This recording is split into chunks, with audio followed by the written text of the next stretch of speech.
बिस्मिल्लाहिर्रहमानिर्रहीम। अब हमारा लास्ट टॉपिक है and that is about equilibrium. Equilibrium physics की एक टर्म है और इसका मतलब ये लिया जाता है, डिफाइन करते हैं, if a body is at rest or moving with uniform velocity. If a body is at rest or moving with uniform velocity, then body is said to be in equilibrium. Then body is said to be in equilibrium. अब ये जो दो conditions हैं, एक rest है या uniform velocity है, दोनों में कॉमन फीचर्स क्या है जिसकी वजह से हम दोनों के लिए कह रहे हैं कि बॉडी इक्विलिब्रियम में है। दोनों केसेस के अंदर net force acting on the body zero है, ये भी पहचान ली जा सकती है। और दूसरा ज्यादा आसान कि दोनों केसेस में एक्सेलरेशन जीरो होगा। बॉडी रेस्ट पे हो तब भी एक्सेलरेशन जीरो होता है, और बॉडी अगर यूनिफॉर्म वेलोसिटी से चल रही है, बॉडी यूनिफॉर्म वेलोसिटी से चल रही है, मैं कार ड्राइव कर रहा हूं 100 किलोमीटर पर आवर और स्ट्रेट लाइन के अंदर जा रही है, इसका मतलब है कि उस कंडीशन में net force acting on the core zero है, because there is no change in its velocity. Change होगा तो फोर्स का अमल दखल होगा, अगर बॉडी की वेलोसिटी चेंज नहीं हो रही, इसका मतलब है net force acting on the body zero है। एंड उस कंडीशन में भी body is said to be in equilibrium, body is said to be in equilibrium. हाँ, अगर बॉडी रेस्ट के ऊपर है तो उसको स्टैटिक इक्विलिब्रियम भी कह सकते हैं, कह देते हैं, और अगर यूनिफॉर्म वेलोसिटी के साथ मूव कर रही है तो फिर उसे डायनामिकल इक्विलिब्रियम कहा जाता है। टर्म है, अदरवाइज एक ही बात है, इक्विलिब्रियम। इसके बाद हमने बात करनी है conditions of equilibrium. There are two conditions, one is called first, other is called second condition of equilibrium. तो फर्स्ट कंडीशंस में, फर्स्ट कंडीशंस क्या है, ये इसकी मैं स्टेटमेंट लिख रहा हूं। If sum of all the forces acting on a body is zero, if sum of all the forces acting on a body is zero, then body is said to be in equilibrium. For example, ये एक diagram बना रहा हूं, ये diagram है और these are the two forces F1 and F2, ये है पॉइंट ऑफ रोटेशंस, और यही पॉइंट ऑफ एप्लीकेशन भी है दोनों फोर्सेस का, और दोनों फोर्सेस इक्वल भी हैं, अपोजिट भी हैं। जैसे ये मार्कर मेरे पास है, मैं इसके ऊपर जोर लगा रहा हूँ, इसको खींच रहा हूँ, ये वो आपके सामने ये डायग्राम है, two forces equal but opposite. अब आप देखें क्या कोई चेंज इन इट्स मोशंस? नहीं, ये बॉडी रेस्ट के ऊपर है, इसको ने दोनों फोर्सेस क्या कर रही हैं, एक दूसरे को काउंटर कर रही हैं, बैलेंस कर रही हैं, या इनका सम जीरो है, और सम जीरो होने की वजह से there is no net force acting on the body. और जब नेट फोर्स जीरो होती है तो हमेशा there is no change in its state of rest और मोशंस। तो बॉडी जो है that is at rest and body is said to be in equilibrium. तो इसमें मैथमेटिकली क्या लिख सकते हैं? Mathematically F1 minus F2 is equal to zero. In other words, sigma f is equal to 0, sigma f is equal to 0, sum of all the forces acting on a body is 0। अच्छा, इसको कभी कभी इस तरह भी लिख दिया जाता है कि अगर ज्यादा फोर्सेस हैं और डिफरेंट डायरेक्शन में हैं तो हम उन्हें डिकम्पोज कर देते हैं, कुछ एक्स एक्सिस के लॉन्ग आ जाती हैं, कुछ वाई एक्सिस के लॉन्ग आ जाती हैं।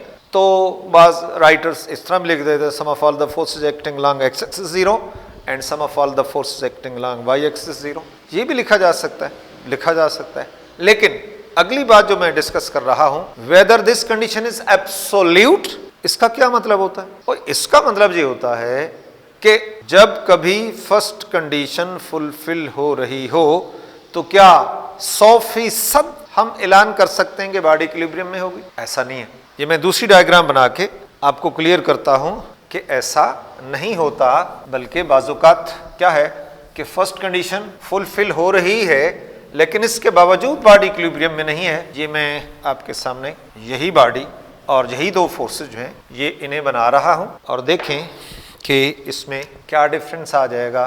ये एक बॉडी यहाँ लग रही है और दूसरी बॉडी यहाँ लग रही है। ये F2 है, ये F1 है, A पॉइंट पे लग रही है, ये B पॉइंट पे लग रही है, और there is a vertical distance, और O is the point of rotations. एक बिल्कुल नई सिचुएशन बन गई इस डायग्राम्स के अंदर, और वो सिचुएशंस क्या है कि forces are equal but opposite.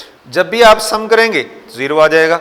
Sigma F is equal to 0, first condition fulfil हो रही है, यस, लेकिन बॉडी इक्विलिब्रियम में नहीं है। इस केस के अंदर क्या होगा, तो बॉडी तो रोटेट कर जाएगी, बॉडी रोटेट कर जाएगी। ये पॉइंट ऑफ रोटेशन है, ये इसका एप्लीकेशन है, तो ये इसका मोमेंट आर्म हो गया, तो ये फोर्स तो इस बॉडी को इधर रोटेट कर जाएगी, कर देगी, और ये जो फोर्स है इस बॉडी को, ये फोर्स है, ये इसका मोमेंट आर्म होगा, तो ये तो, और दोनों केसेस के अंदर ये बॉडी क्लॉकवाइज रोटेट कर जाएगी।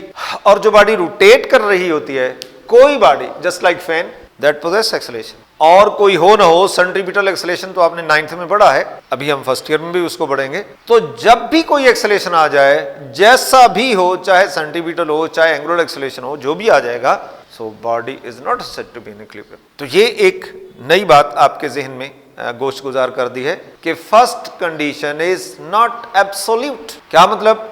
100% नहीं कहा जा सकता कि जब कभी फर्स्ट कंडीशन फुल हो गई, हमेशा ऐसा नहीं हो सकता कि बॉडी इक्विलिब्रियम में। लिहाजा क्या कहेंगे, जब फर्स्ट कंडीशन फुलफिल हो रही है तो फिर हम कहेंगे the body may or may not be in equilibrium, may or may not be in equilibrium. तो यही सिचुएशन है कि इस डायग्राम्स के अंदर, फर्स्ट डायग्राम है और ये फिगर 2 है, फिगर 2 के अंदर, फिगर 1 के अंदर फर्स्ट कंडीशन फुलफिल हो रही है, और अगली बात बॉडी इक्विलिब्रियम में भी है, लेकिन सेकंड के अंदर क्या है, फर्स्ट कंडीशन तो फुलफिल हो रही है, लेकिन भाई बॉडी इक्विलिब्रियम में नहीं है, बॉडी रेस्ट पे नहीं है, body in response of these two forces body क्या करेगी, रोटेट कर जाएगी, और जो बॉडी रोटेट कर जाती है वो कभी भी इक्विलिब्रियम में नहीं होती। लिहाजा इसका मतलब है कि हमें कुछ और कंडीशंस को ट्रेस करना है, तलाश करना है, और वो है सेकंड कंडीशन ऑफ इक्विलिब्रियम जो है, उसकी अब बात करते हैं। सेकंड कंडीशन ऑफ इक्विलिब्रियम जरूरत है हमारी, फर्स्ट के साथ सेकंड कंडीशन हमारी जरूरत है। और सेकंड कंडीशन क्या है, इसकी स्टेटमेंट क्या है, और स्टेटमेंट है if sum of all the torque acting on a body is 0. If sum of all the torque acting on a body is 0, then body is said to be in equilibrium. Then body is said to be in equilibrium. Mathematically कैसे लिखा जाता है, sigma tau is equal to 0. Sigma tau is equal to 0. अब इसी diagrams के अंदर ये जो नंबर 2 डायग्राम है, इसमें मैं चेंज कर रहा हूँ कि F1 की जो डायरेक्शन है, F2 की भी डायरेक्शन वही कर देता हूँ। F1 है, A पॉइंट पे लग रही है, F2 की डायरेक्शंस को चेंज कर दिया, लग तो उसी तरह B पॉइंट पे रही है, लेकिन मैंने उसकी डायरेक्शंस को अपोजिट कर दी। ये फिगर 3 आ गई। फिगर 3 के अंदर देखते हैं कि फोर्स F1 और इसका मोमेंट आर्म है, O से A तक ये मोमेंट आर्म है, ये रोटेट करेगी बॉडी को क्लॉकवाइज, और F2 क्या करेगी, ये उसके उलट ट्राई करेगी, दैट इज एंटी क्लॉकवाइज। अगर फोर्सेस भी बराबर हैं, मोमेंट आर्म्स भी बराबर हैं, तो जो टॉर्क होगा क्लॉकवाइज और एंटी क्लॉकवाइज टॉर्क क्या होगा, बराबर होगा।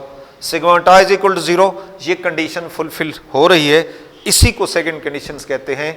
लेकिन जरा आंखें खोल के देखें कि इसमें भी एक कंफ्यूजन अभी भी मौजूद है, और वो क्या है, बेशक अगर क्लॉकवाइज और एंटी क्लॉकवाइज एक दूसरे को काउंटर कर दें, बैलेंस कर दें, इक्वेट कर दें, और सिग्मा टा 0 है, लेकिन ये दोनों फोर्सेस की डायरेक्शन सेम है, और क्या कर सकती हैं, ये बॉडी को यहां से डिस्प्लेस करके इधर मूव करके ले जाएं, बॉडी डिस्प्लेस हो सकती है, और जब बॉडी डिस्प्लेस होगी और नेट फोर्स भी लग रही है तो इसमें एक्सेलरेशन आ जाएगा लीनियर, और जब लीनियर एक्सेलरेशन आ गया और बॉडी रेस्ट पे भी नहीं है तो बॉडी इक्विलिब्रियम में नहीं है। बेशक सेकंड कंडीशन फुलफिल हो रही है, बेशक सेकंड कंडीशन फुलफिल हो रही है माय डियर्स। देखें, इसमें ये क्लॉकवाइज टॉर्क है, इसमें एंटी क्लॉकवाइज टॉर्क है, दोनों इक्वल बट अपोजिट है, इनका सम 0 है, sigma tau is equal to 0 is the condition of equilibrium. लेकिन दिस इज नॉट एब्सोल्यूट, जैसे first condition is not absolute, इसी तरह सेकंड कंडीशन भी एब्सोल्यूट नहीं है। क्यों नहीं है, कि ये दोनों फोर्सेस एक ही डायरेक्शन में लग रही है इस एक ही बॉडी के ऊपर, so these two will displace the body, accelerate the body, और जब उसके अंदर डिस्प्लेसमेंट हो जाएगा, एक्सेलरेशन आ जाएगा, तो यकीनन उसमें ये इक्विलिब्रियम तो फिर ना हुआ ना, क्योंकि इक्विलिब्रियम के लिए मस्ट है कि एक्सेलरेशन 0 हो। यही कंसेप्ट लेना है कि जैसे first is not absolute, similarly second is not absolute, second is not absolute. तो for complete equilibrium, for complete equilibrium, both the conditions must be fulfilled, that is sigma f is equal to 0 या sigma f x is equal to 0 and sigma f y is equal to 0, or secondly sigma ta is equal to 0. So body will be completely in equilibrium if both the conditions are fulfilled, sigma f is equal to 0 and sigma ta is equal to 0.